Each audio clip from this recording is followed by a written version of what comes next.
যেদিন জান্নাত থেকে আদম আলাইহিস সালামকে নিষিদ্ধ ফল ভক্ষণ করার জন্য আল্লাহ তাড়িয়ে দিলেন, বার করে দিলেন, বহিষ্কার করে দিলেন।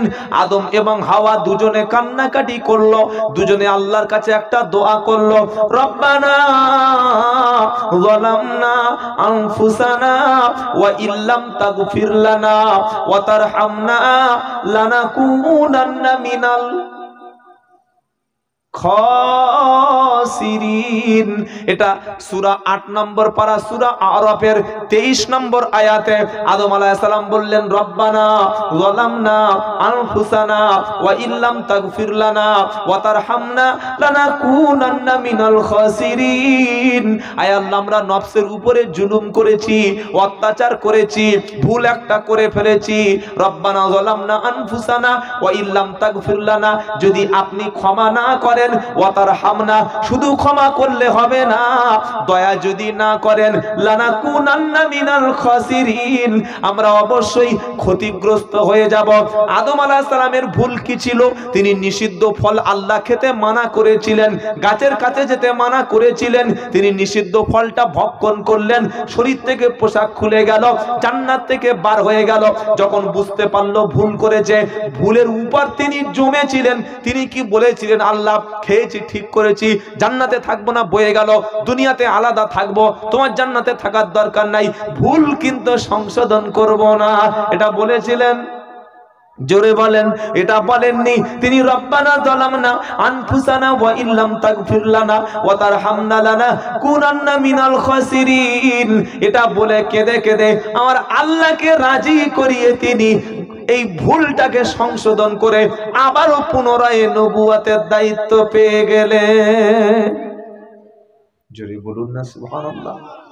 মিস্টার শয়তান ইবলিস ও একটা ভুল করেছিল।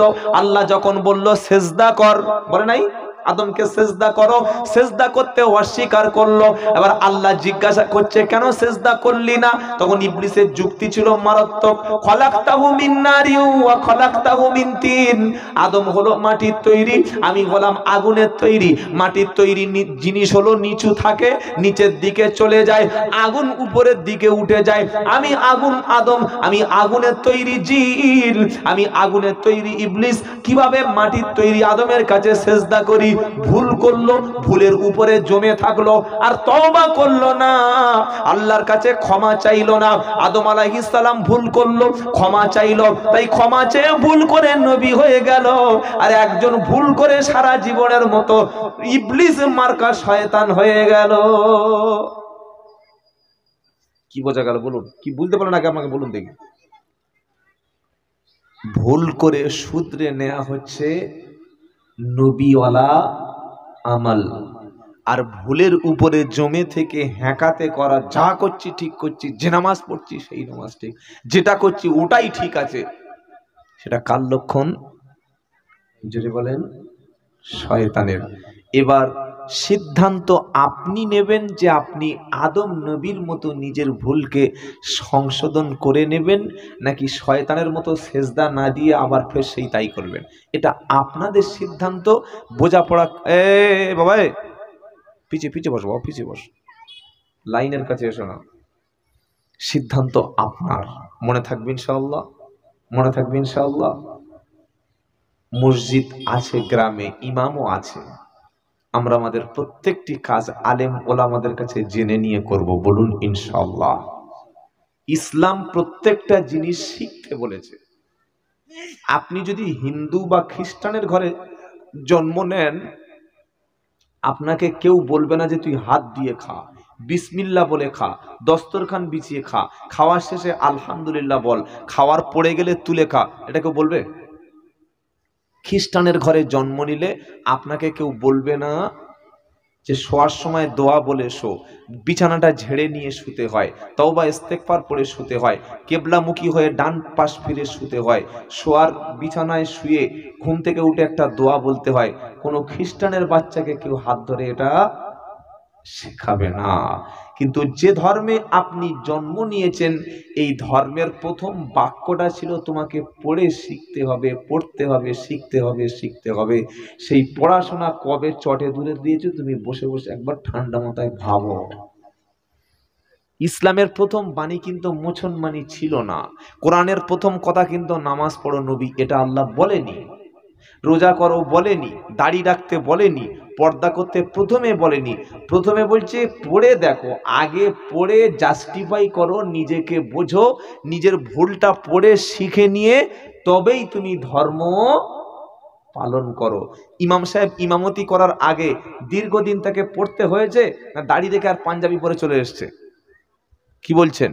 আমি যে বক্তব্য করতে এসেছি, আল্লাহ যেটা আমাকে এনেছেন, এটা আমি হঠাৎ করে চলে এসেছি না দীর্ঘদিন পড়াশোনা করতে হয়েছে? পড়াশোনা করতে হয়নি। প্রত্যেকটা কাজে ইসলামের পড়াশোনা করতে হয়। ঠিক একজন মুমিনকে পরিপূর্ণ ইমানদার বানতে গেলে সব বিষয়ে তার পড়াশোনা করতে হয়। কিভাবে খাবো, কিভাবে বিয়ে করব, কিভাবে ঘুমাবো, স্ত্রীর সঙ্গে কি ব্যবহার করলে স্বামী স্ত্রী দুজনে জান্নাতে যাওয়া যাবে, কোন পোশাকটা পরে থাকবো, কোন পোশাকটা পরা যাবে না, প্রত্যেকটি ব্যাপারে ইসলাম পড়াশোনা শিখতে বলেছে না বলেনি? তলাবুল ইলমি ফারিজাতুন আলা কুল্লি মুসলিমি ওয়া মুসলিমা, প্রত্যেকটি মুমিন নরনারী পুরুষের জন্য, ইমানদার পুরুষ ইমানদার নারী, মুসলমান পুরুষ মুসলমান নারীর জন্য পড়াশোনা করা, জ্ঞান চর্চা করা, ইলম অর্জন করা ফরজ। যারা ইলম অর্জন করা থেকে দূরে থেকেছে তারা এই রকম কঠিন দায়িত্ব পালন করতে পারে নাই। আর নিজেকে কখনো আপনি জান্নাতি বা মুসলমান ভাবার দরকারও নাই। আল্লাহ আমাদের হেদায়েত করুক, সকলে বলুন আমিন। কি শোনাচ্ছিলাম? যে বক্তব্যটা করতে করতে ছেড়ে চলে এসেছি, যে আল্লাহ নবী সাল্লাল্লাহু আলাইহি সাল্লাম তিনি গায়েব জানতেন কিনা।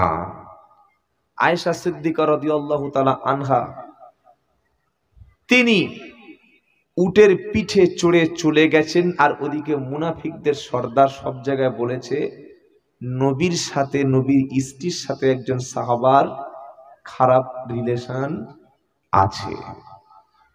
আল্লাহর নবী শুনে তিনি অত্যন্ত ব্যথা পেলেন, তিনি প্রচন্ড লজ্জা কষ্ট আর দুঃখ পেলেন যে আমার উম্মত আমার স্ত্রীর চরিত্র নিয়ে কিভাবে প্রশ্ন তুলতে পারে। কি বলছেন বলুন? বিশাল কষ্ট পেলেন। নবী মাসের পর মাস হয়ে যাচ্ছে, সাহাবাদের জিজ্ঞাসা করছি কি হবে, কি হবে, স্ত্রী রাখবো নাকি তাড়িয়ে দেব? হযরতে আলী রাদিয়াল্লাহু তাআলা আনহু পরামর্শ করলেন, হযরতে উসামার সঙ্গে পরামর্শ করলেন কি করব? তারা বললেন আল্লাহ আপনার স্ত্রীর অভাব রাখেনি, আপনি যদি প্রয়োজন না মনে করেন তালাক দিয়ে দিন। শুনতে পেলেন না পেলেন না? মসজিদে মাশওয়ারা হলো। এই এক মাস হয়ে যাচ্ছে, আয়েশা সিদ্দিকা বলছেন আমি অসুস্থ, আমি অসুস্থ। আগে আল্লাহর নবী অসুস্থ, আমি যখন অসুস্থ হতাম আল্লাহর নবী সাল্লাল্লাহু তাআলা আলাইহি ওয়াসাল্লাম আগে অসুস্থ হলে তিনি এসে আমাকে খবর নিতেন, দেখে যেতেন। কিন্তু এখন আমি অসুস্থ হয়ে গেছি, আল্লাহর নবী সাল্লাল্লাহু আলাইহি ওয়াসাল্লাম আগের মতো দেখে না, আগের মতো খবর নেয় না, খালি জিজ্ঞাসা করে কেমন আছো বলে চলে যাচ্ছে। এটা সন্দেহ হচ্ছে। এক মাস পরে আম্মাজান আয়েশা সিদ্দিকা রাদিয়াল্লাহু তাআলা আনহা বাপের বাড়ি চলে গেলেন। বাপের বাড়ি গিয়ে জানতে পারলেন মদিনায় খবর রটে গেছে। কি খবর রটে গেছে? যে আল্লাহর নবী সাল্লাল্লাহু আলাইহি সাল্লামের স্ত্রী আম্মাজান আয়েশা সিদ্দিকা রাদিয়াল্লাহু তাআলা আনহার নামে আজে বাজে খবর, যেটা বললাম এটা সব জায়গায় রটে গেছে। শুনতে পেলেন? আয়েশা সিদ্দিকা ভেঙে পড়লেন, কি আমার নামে আজে বাজে খবর? নবী পেরেশান হয়ে যাচ্ছে, নবী চিন্তা করছে যে কি করব। কেন? নবী পাক সাল্লাল্লাহু আলাইহি সাল্লাম তিনি তখনও বুঝতে পারে নাই যে সত্যি কি আয়েশা সিদ্দিকা রাদিয়াল্লাহু তাআলা আনহার সঙ্গে এই ঘটনাটা ঘটেছে নাকি মিথ্যা কথা। অর্থাৎ সেদিন নবী আগে চলে গিয়েছিলেন, আমার একজন সাহাবাকে দায়িত্ব দিলাম মাল সামান পিছনে তুলে নিয়ে এসো, উনি সত্যি কি মাল সামান আনার সাথে সাথে আয়েশা সিদ্দিকার সঙ্গে অপ্রীতিকর কিছু ঘটেছে? এক মাস হয়ে যাচ্ছে, অথচ আল্লাহর নবী কি ঘটেছিল সেদিন বলতে পারে নাই, বুঝতে পারে নাই। যারা বলছে নবী হাজির নাজির, নবী সব দেখতে পাচ্ছে, নবী গাইবের সব খবর রাখে। তাহলে 1 মাস হয়ে যাওয়ার পরে নবী দেখতে পেলেন না কেন? তাদের কাছে প্রশ্ন ছুড়ে দেবেন। 1 মাস পরে আল্লাহর নবী এসে আয়েশা সিদ্দিকার বাড়িতে এসে বসেছে, আবু বকর সিদ্দিকার বাড়ি। আসসালামু আলাইকুম আয়েশা। স্ত্রীকে সালাম দিচ্ছেন। স্ত্রীকে সালাম দিয়েছেন, আজ থেকে দেবেন, এই আমলটা করবেন ইনশাআল্লাহ। বলেন ইনশাআল্লাহ। কি বলবে? ভাবে বউ লোক সালাম দেয়, শালীকে সালাম দেবে, শাশুড়িকে সালাম দেবে, ভাড়াবাইকে সালাম দেবে, স্ত্রীকে কিন্তু সালাম দেবে না। অথচ স্ত্রীকে সালাম দেওয়া সুন্নাত, নিজের মাকে সালাম দেওয়া সুন্নাত। যখন ঘরের মধ্যে প্রবেশ করবেন, কোনো সাড়া শব্দ না করে, সিগন্যাল না দিয়ে, নক না করে, কোনো রকম শব্দ ছাড়া, সালাম না দিয়ে যেন কোনো মুসলমান ঘরে প্রবেশ করে না।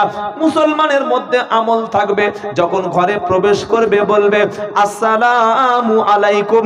ঘর থেকে যখন বার হবে বলবে ও আসসালামু আলাইকুম, এটা বলে বার হবে।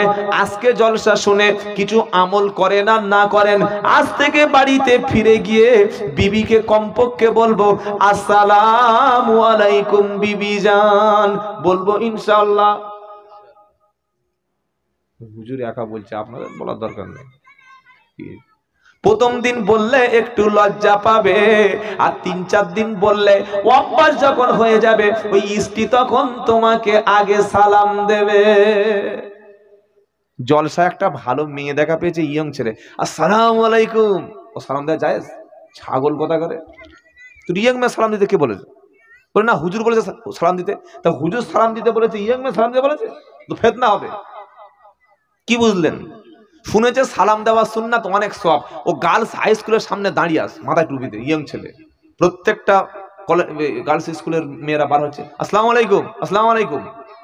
জুতো খুলে মুখে পুরো একদম ধরিয়ে দিয়েছে। মার খেয়ে বাড়িতে এসে ফোন করছে, আসসালামু আলাইকুম আব্দুল্লাহ জুবাইর ভাই। হ্যাঁ, কি ব্যাপার? কি হলো ভাই, রাত্রে ফোন করছো? বলে একজন মেয়ে প্রচুর মারা মেরেছে। তোমার বউ নাকি? না না, বউ কোথায়? তো মানলো কেন? বলে আপনি তো জলসা করে গেলেন যে সালাম দেওয়া সুন্নাত, বিশাল সওয়াব। আমি যখন বেশি সওয়াব নেবো বলে হাই স্কুলের সামনে, গার্লস স্কুলের সামনে গিয়ে সবাইকে সালাম দিয়েছে। খ্যাপা কথাকার। সালাম দেওয়া সুন্নাত, কিন্তু কোথায় দেওয়া সুন্নাত ওটা তো জানতে হবে। কি বুঝলেন বলেন? তোকে কে বলেছে ইয়ং মেয়েকে সালাম দিতে? ইয়ং মেয়ে সালাম দেওয়া যায়? খ্যাপা, জানতে হবে, জেনে কাজ করতে হবে। কি বুঝতে বলেন? বলেন স্ত্রীকে ভালোবাসুন, জান বলুন, প্রাণ বলুন, সুইট হার্ট বলুন, আমার অনেক কিছু, চাঁদ, আমার সূর্য, আমার তারা, আমার পৃথিবী, সব বলুন, কিন্তু যেন ভালোবাসার ঠেলায় ও তুমি আমার মা এরকম যেন বলে ধরে না। তার পরের দিন তাহলে তোমার বউ আর বিছানা রাখতে পারবে না। কিছু বুঝতে পারলেন না? বললেন না? জানতে হবে বাবা। আল্লাহ রাসূল সালাম দিলেন, আসসালামু আলাইকুম আয়েশা।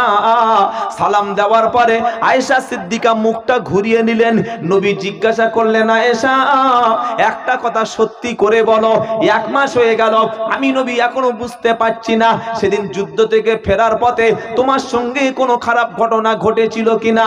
যদি সত্যি কিছু হয়ে যায়, আল্লাহ ক্ষমাশীল, আল্লাহ রহমানুর রহিম, তুমি তওবা করো, আমার আল্লাহ সাথে সাথে ক্ষমা করে দেবে। জোরে বলো, সত্যি কি কিছু ঘটেছে? আয়েশা সিদ্দিকা বললেন, হে আল্লাহর নবী, আমি কি করে বলবো যে এমন কিছু ঘটে নাই? এখন গোটা মদিনায় সবাই রটিয়ে দিয়েছে, কিছু একটা না কিছু একটা ঘটেছে। আমি এখন যদি অস্বীকার করি, আমার কথাটা কেউ বিশ্বাস করবে না। আর আল্লাহর কসম করে বলছি, এমন কিছু ঘটে নাই, ঘটে নাই, ঘটে নাই। সত্যিও বললে এখন আর বিশ্বাস করবে না। মসজিদে 10,000 টাকা ছিল, ইমাম সাহেব আর মুয়াজ্জিন সাহেব ছিল, নামাজ পড়ে বাড়ি চলে গেছে। আসরের সময় এসে দেখছে ক্যাশ বাক্স ভাঁ। মুসাল্লিরা বলছে টাকা কে নিয়েছে? একটা বাচ্চা ছেলে বলছে ইমাম সাহেব আর মুয়াজ্জিন সাহেব নামাজের পরে মসজিদে ছিল, এই দুটোর মধ্যে একজন নিয়েছে। তখন ইমাম সাহেব সব পাড়ায় সব জায়গায় রটে গেল যে আমাদের হুজুর টাকা চুরি করেছে। এখন টাকা নিয়েছে পাশের একটা পাত্তাখোর। পাত্তাখোর বোঝেন? পাত্তাখোর বোঝেন না? হ্যাঁ, গাঁজাখোর। গাঁজা কি মজা, আহা হা, ভিটামিন যুক্ত খাবার গাঁজা। বিজ্ঞানীরা বলছে গাছ লাগাও প্রাণ বাঁচাও। বাড়িতে গিয়ে দেখছি বিশাল বড় গাঁজার একটা বাগান। কি রে ভাই, গাঁজা গাছ লাগিয়েছি? বলছে কেন, তুমি তো বললে গাছ লাগাও প্রাণ বাঁচাও, তো গাঁজা গাছ লাগাতে কে বলেছে? কি গাছ লাগাও প্রাণ বাঁচাও, তাহলে গাঁজা গাছ লাগাবি তুই? কিছু বুঝতে পারছেন? ও পাত্তাখোর মসজিদের ক্যাশ বাক্স ভেঙে মাল চুরি করেছে, আর দোষটা কার হলো? ইমাম সাহেবের। ইমাম সাহেব বলছে ভাব ভালো নয়, পালাই, কারণ মারও খেতে হবে আর ইমামতি সারা জীবনের মতো যাবে, আর যেখানে যাও বলবে টাকা চলো, আর কোনো মসজিদে নেবে? কি বুঝলেন বলেন? অথচ টাকা ইমাম সাহেব নেবে কেন? সে তো ভালো মানুষ বলেই তো ইমাম। কি বলছেন আপনারা বাবাজিরা, সোনালালেরা? নবী জিজ্ঞাসা করছে আয়েশা সত্যি কি কিছু ঘটেছে? তিনি বলছেন আমি যদি বলিও যে কিছু ঘটেনি কেউ তো বিশ্বাস করবে না, আর আমি কেন বলবো যে কিছু ঘটেছে? আমি তওবা কেন করবো? আমি তো গুনাহ করিনি, ভুল করিনি। আয়েশা সিদ্দিকা কি বললেন জানেন? ফাসাবরুন জামিল ওয়াল্লাহুল মুস্তাআনু আলা মা তাসিফুন। আমি উত্তম ধৈর্য ধারণ করব, আমি তোমরা যে বিষয়ে কথা বলো এই বিষয়ে আমি আল্লাহর কাছে সাহায্য চাই। জোরে বলুন। আয়েশা সিদ্দিকা ভাবলেন আমি নিশ্চয়ই সতী। আরেকটা উত্তর আয়েশা সিদ্দিকা তিনি দিলেন, তিনি বললেন হে আল্লাহর নবী সেদিন কি ঘটনা ঘটেছিল এটা জানার জন্য নিশ্চয়ই নিশ্চয়ই নিশ্চয়ই আল্লাহ তাআলা আপনাকে অবশ্যই বলে দেবে আসলে সেদিন কিছু ঘটনা ঘটে নাই। জোরে বলুন সুবহানাল্লাহ। আয়েশা সিদ্দিকা রাদিয়াল্লাহু তাআলা আনহা তিনি বলছেন আমি ভেবেছিলাম আল্লাহর নবী হয়তো আল্লাহ পাক তার কাছে স্বপ্নের মাধ্যমে আয়েশা সিদ্দিকা যে নির্ভুল নির্দোষ বিশুদ্ধ চরিত্র ভালো এটা আল্লাহ রাসূলকে স্বপ্নের মাধ্যমে আল্লাহ জানিয়ে দেবে। এটা আমি যখন বলছি আল্লাহর নবী পাক সাল্লাল্লাহু আলাইহি সাল্লাম তখন বসে আছে। আয়েশা সিদ্দিকা বলছে আমি যদি ভালো হই, চরিত্র ভালো হয়, আল্লাহ নিশ্চয়ই আপনাকে জানিয়ে দেবে। আম্মা জান আয়েশা সিদ্দিকা রাদিয়াল্লাহু তাআলা আনহা বলছে এটা বলতে বলতে বলতে বলতে দেখলাম আল্লাহর নবী সঙ্গে সঙ্গে ঘামতে শুরু করেছে। নবীর উপরে বিভিন্ন ভাবে কোরআন নাজিল হতো, কখনো ঘন্টার শব্দের মতো ঢং ঢং করে কোরআন নাজিল হতো, কখনো জিব্রাইল নবীর সামনে হাজির হতো, কখনো জিব্রাইল মানুষের আকৃতিতে নবীর সামনে হাজির হতো, আবার স্বপ্নের মাধ্যমে নবীর কাছে সেটা জানিয়ে দেওয়া হতো। আবার মাঝে মাঝে আল্লাহ তাআলা নবীর উপরে তিনি ওহী নাজিল করতেন। আবার আল্লাহর নবীর উপরে কোরআন যখন আসতো প্রচন্ড শীতের দিনে নবী কাঁপতেন, ঠকঠক করে প্রচন্ড ঝরঝর করে ঘাম ঝরতো।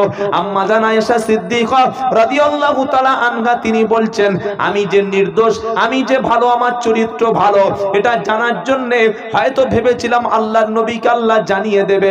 না না, কিছুক্ষণ পরে আল্লাহর নবী চুপচাপ হয়ে গেল, শরীর ভারী হয়ে গেল, আর জিব্রাইল কোরআন নিয়ে নবীর কাছে এসে গেল। এবার সেটা কি এসেছিল আপনাদের পড়ে শোনাচ্ছি। কি জানেন?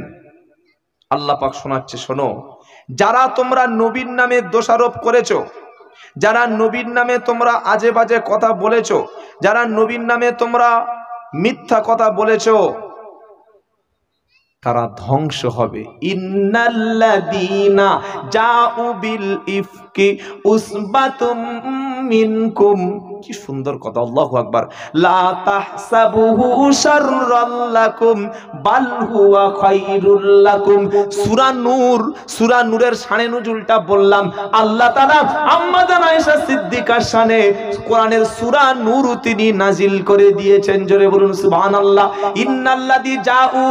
ইন্নাল্লাযীনা জাউ বিল ইফকি উসবাতুম মিনকুম, নিশ্চয়ই তোমরা আয়েশা সিদ্দিকার নামে মিথ্যা অপমান, মিথ্যা ঘটনা যারা রটিয়েছো, তোমরা মনে করেছো যে এটা তার জন্য ভালো কাজ করছি, তোমরা মনে করছো এটা তার জন্য ভালো কাজ করছি, নিজেরা তোমরা মনে করেছো এটা কোনো ব্যাপার না। আয়েশা সিদ্দিকার নামে তোমরা যেটা করেছো এটা ছিল সম্পূর্ণ একটা বাজে কাজ, এটা ছিল সম্পূর্ণ একটা বাজে কাজ। আল্লাহ পাক বলছে শোনো, আমি আল্লাহ আয়েশাকে সম্পূর্ণ নির্দোষ এবং পবিত্র ঘোষণা করে দিলাম। জোরে বলুন না সুবহানাল্লাহ।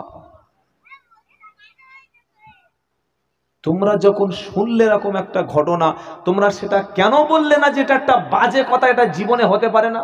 তোমরা বলেছিলে এ সাহাবারা, হে মুসলমানরা, যখন নবীর স্ত্রীর নামে ঘটনা ঘটলো তোমাদের তো বলা ছিল যে না না না নবীর স্ত্রী এমনটা হতে পারে না, তোমরা বলেছিলে? তোমরা এটা ধারণা করো নাই, তোমরা ভেবেছো না কিছু একটা হয়েছে। তারপর আল্লাহ বলছে লাউলা ইদ সামি'তুমুহু যান্নাল মুমিনুনা ওয়াল মুমিনাতু বিআনফুসিহিম খায়রা। যখন তোমরা শুনলে এমন একটা কিছু, যখন তোমরা বুঝলে এমন একটা কিছু, তখন তোমরা ভালো ধারণা পোষণ করলে না কেন? তোমাদের তো উচিত ছিল সুধারণা রাখা, উচিত ছিল না? ছিল না? সেটা তোমরা করোনি। অথবা তোমাদের কি উচিত ছিল? লাউলা জাআ আলাইহি বিআরবাআতি শুহাদা, অথবা উচিত ছিল 4 জন সাক্ষীকে হাজির করানো। কাউকে জেনার তহমত দিতে গেলে 4টে সাক্ষী লাগে। কটা? জোরে বলো, জোরে বলো। ছেলেকে বিয়ে দিয়েছে, যে মেয়েকে বিয়ে দিয়েছে, ছেলে বারবার মেয়ের কাছে ফোনের জন্য দাবি করছে। যখন দেখছে মেয়ের বাপের বাড়ি থেকে টাকা আসবে না, ফোন আসবে না, শাশুড়ি সকালবেলা উঠে পাড়ায় সব জায়গা বলছে, জানো আমার বউটা কত খারাপ, এই সেলিমের ছোট ছেলের সঙ্গে সম্পর্ক আছে। এরকম মিথ্যা অপমান, মিথ্যা রটনা মেয়েদের নামে গ্রটিয়ে দেয় না? ইসলাম বলছে জেনার অপবাদ দিতে গেলে 4টে সাক্ষী লাগে। আল্লাহ পাক বলছে লাউলা জাউ আলাইহি বিআরবাআতি শুহাদা, যখন তোমরা শুনলে এমন একটা কথা, 4টে সাক্ষী তোমরা কেন হাজির করলে না? করেছিলে? তাও তো করোনি। এবার আল্লাহ বলছে শোনো, ওয়ালাউলা ফাদলুল্লাহু আলাইকুম ওয়া রাহমাতুহু ফিদ দুনিয়া ওয়াল আখিরা লামাসসাকুম ফীমা আফাদতুম ফীহি আযাবুন আযীম। আল্লাহর দয়া, আল্লাহর রহমতটা যদি তোমাদের উপর না থাকতো, অবশ্যই দুনিয়া এবং আখিরাতে তোমরা ক্ষতিগ্রস্ত হয়ে যেতে, তোমাদের কঠিন আযাবের মধ্যে গ্রেফতারও করা হতো। ইযু তালাক্কাউনাহু বিআলসিনাতিকুম ওয়া তাকুলুনা বিআফওয়াহিকুম মা লাইসা লাকুম বিহি ইলম। আল্লাহ পাক বলছে তোমরা সেই কথাটা মুখে মুখে লটিয়ে দিচ্ছিলে, মুখে মুখে ছড়িয়ে দিয়েছিলে, তোমরা সেই কথাটা মুখে মুখে ভাইরাল করে দিয়েছিলে, অথচ সেই কথাটা তোমাদের অন্তরের মধ্যে কোনো ধারণা ছিল না। মুখে বলে দিয়েছো আন্দাজে, যেটা তোমাদের অন্তরের মধ্যে ছিল না। তোমরা সেই কথাটা কেন বলো যেটা তোমাদের অন্তরে নাই? সে বিষয়ে তোমাদের কেন জ্ঞান নাই? ওয়াতাহসাবুহু হাইয়িনা, তোমরা এটাকে তুচ্ছ তাচ্ছিল্য মনে করেছিলে, এটাকে ছোটখাটো একটা মনে করেছিলে, যে নবীর স্ত্রীর নামে বলেছি, ই আর এমন কি ব্যাপার, ছোট একটা কাজ মনে করে, ছোট একটা রটনা বলে দিয়েছিলে, অথচ ওয়াহুয়া ইনদাল্লাহি আযীম, এটা আল্লাহর কাছে ছিল মস্ত বড় ব্যাপার। কোরআনের 10টা আয়াত নাজিল হলো, আল্লাহর নবী সঙ্গে সঙ্গে বলছে আয়েশা, এই দেখো আল্লাহ তাআলা তোমার চরিত্রের সার্টিফিকেট দিয়েছে, তোমার চরিত্র সুন্দর। জোরে বলুন সুবহানাল্লাহ। ভাই আমার প্রশ্ন, যেটা আয়াতটা নাজিল হচ্ছে প্রায় 1 মাস পরে, ঘটনাটা ঘটেছে 1 মাস আগে, আল্লাহর নবী তাহলে অন্তর্চক্ষু দিয়ে কেন দেখে নিতে পারলেন না যে দেখি ধ্যানে বসে দেখে নি ওখানে কি হয়েছিল? কি বলছেন? যারা বলছে আমার হুজুর চোখ দিয়ে, অন্তরের চোখ দিয়ে একদম পশ্চিম বাংলার কোথায় কি হচ্ছে সব দেখতে পাচ্ছে, তাহলে নবী সাল্লাল্লাহু আলাইহি ওয়াসাল্লামের চোখের চাইতে পৃথিবীর কার চোখটা ভালো? নবী পাক সাল্লাল্লাহু আলাইহি ওয়াসাল্লাম যদি না দেখতে পায়, তবে হ্যাঁ আল্লাহর নবীকে আল্লাহ এমন এমন কিছু জায়গায় কিছু দেখিয়েছে, লক্ষ লক্ষ কোটি কোটি দূর মাইল সেই জায়গায় গাইবের খবর জিব্রাইলকে দিয়ে আল্লাহর নবীকে আল্লাহ বলে দিয়েছে। বলুন সুবহানাল্লাহ। সেটা ছিল নবীর জন্য খাস, সেটা ছিল নবীর জন্য ওহী। কেউ যদি মনে করে হ্যাঁ আমিও চোখ বন্ধ করে অমুক জায়গা বসে বসে কি বলে দিতে পারি, অথবা হাত গুনিয়ে গুনিয়ে ওই জ্যোতিষী শাস্ত্র আমল করে, অথবা তান্ত্রিকের মতো গুণনী টাইপের কিছু করে বলে দিতে পারি, হাত দেখালে ভাগ্য সম্পর্কে যাচাই করলে, ভাগ্য সম্পর্কে জিজ্ঞাসা করলে তার 40 দিন কোনো আমল কবুল হবে না। কথা মনে থাকবে ইনশাআল্লাহ। আল্লাহ আমাদের সবাইকে হেদায়েত করুক। সকলে জোরে বলুন না আল্লাহুম্মা আমিন। জোরে বলুন না আল্লাহুম্মা আমিন। অনেক কথা বলেছি ভাই, অনেক মূল্যবান কথা আল্লাহ আমাদের বলে নিয়েছেন। সকলে বলুন 5 ওয়াক্ত নামাজ পড়বো, বলুন ইনশাআল্লাহ। মসজিদের সঙ্গে জুড়ে থাকবো? বলুন ইনশাআল্লাহ। বিশেষ করে এলাকার যারা যুবক ছেলে ভাই, যারা যুবক এসছো, অন্তত কোরআনটা শিখে নাও। আর প্রত্যেকের বাড়িতে একটা করে নবীর জীবনী রাখবেন। কার জীবনী? জোরে বলেন না। বিশ্ব নবীর জীবনী রাখবেন। সময় পেলে এক পৃষ্ঠা করে পড়বেন। প্রত্যেকের বাড়িতে কোরআনের বাংলা একটা অনুবাদ অন্তত মাথার কাছে রাখবেন। রাত্রে শুয়ে মোবাইলটা একটু ঘাঁটাঘাঁটি কম করে এক পৃষ্ঠা কোরআনের অর্থ বাংলা, দেখি আল্লাহ কি বলেছে, দেখি মাতৃভাষায় পড়ি, একটু পড়ে নেবেন। দেখি নবীর জীবনীটা আজকের এক পৃষ্ঠা পড়ি। এরকম যদি পড়াশোনা চালু করেন, ইসলাম সম্পর্কে হয়তো আপনি আলেম মৌলবী মুফতি সাহেব হতে পারবেন না, কিন্তু ইসলাম সম্পর্কে, আল্লাহ এবং তার রাসূল সম্পর্কে কিছুটা ধারণা তৈরি হবে। কটা বই পড়তে বললাম? দুটি। এক, আল্লাহ পাকের কালাম অর্থ সহ একটু কোরআন পড়ার চেষ্টা করবেন। সব তো জিনিস বুঝতে পারবেন না, যেখানে আটকে যাবে বুঝতে পারবেন না, যোগ্য ওলামাদের কাছে গিয়ে জিজ্ঞাসা করে নেবেন। কারণ ডাক্তারখানায় গিয়ে ওষুধ কিনেই নিজে খাওয়া শুরু করলে মাঝে মাঝে মরণও হতে পারে। কি বুঝলেন? আর দুই, নবীর জীবনীটা একটু বাড়িতে রাখবেন, আল্লাহর নবীর জীবনী পড়বেন। এ দুটি কাজ আমরা করব, বলুন ইনশাআল্লাহ। যত মুরব্বী বসে আছেন, এখনো অনেক মুরব্বী আছে হয়তো গোসলের ফরজটুকু জানেন না, অনেকে হয়তো নামাজের দোয়াটুকু জানেন না। আমি বারবার বলেছি, শেখাতে কোনো লজ্জা নাই। ইমামের কাছে হলেও, বা যারা দিন শিক্ষা দিচ্ছে পাড়ায় পাড়ায় মহল্লায় মহল্লায় ঘুরে, তাদের কাছে সেই রাস্তায় গিয়েও শিখে আপনাকে কবরে যেতে হবে।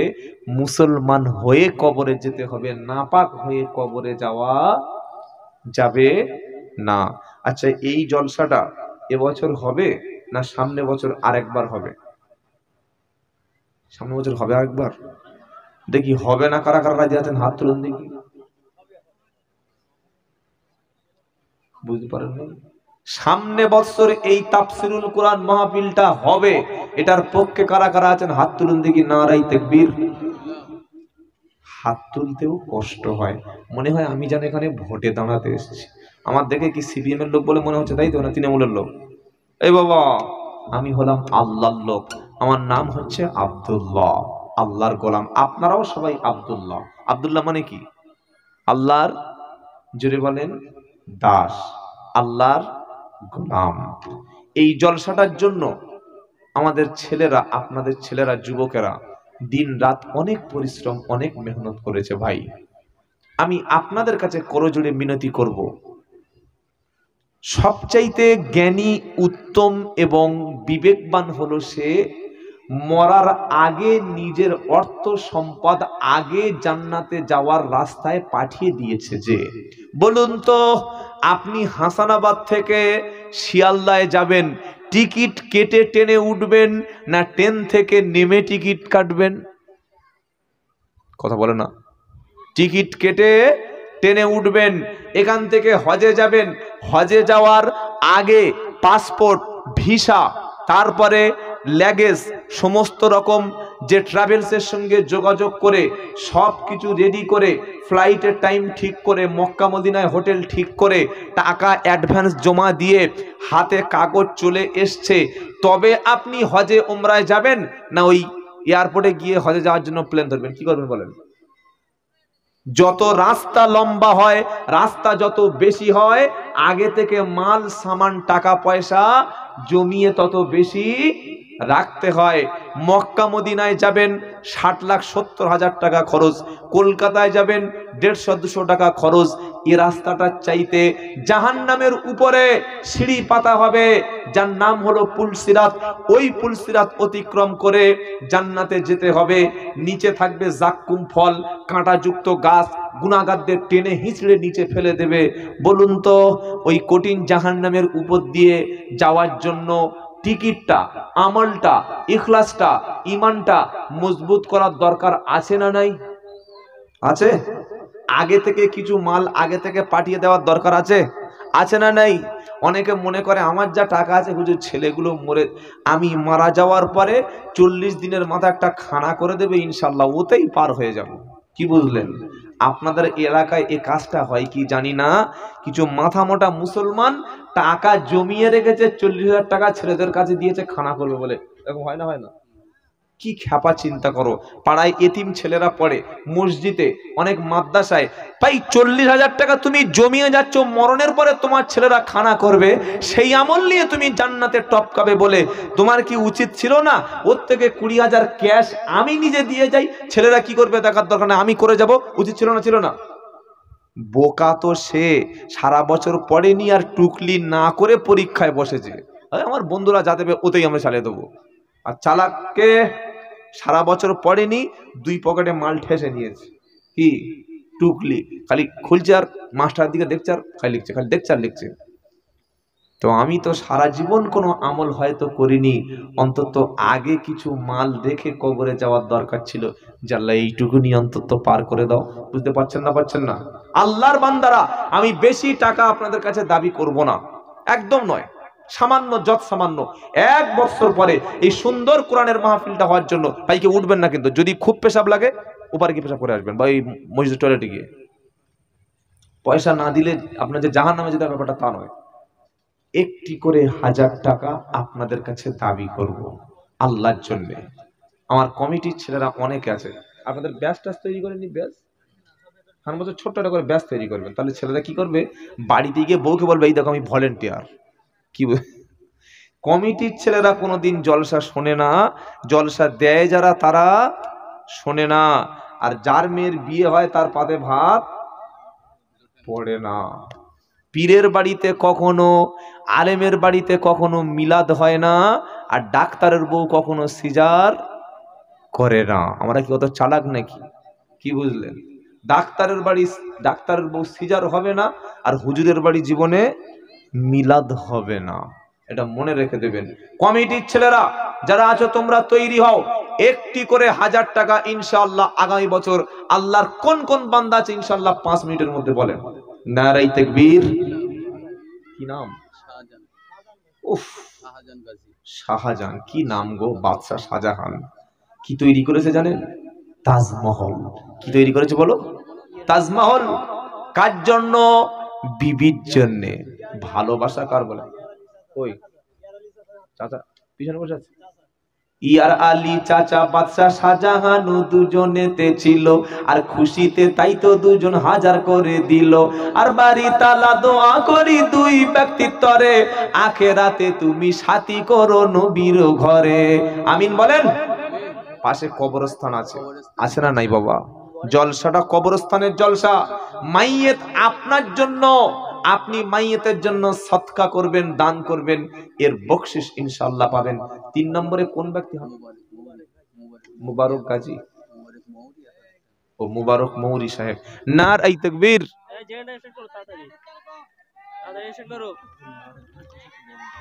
আচ্ছা ঠিক আছে, জি জি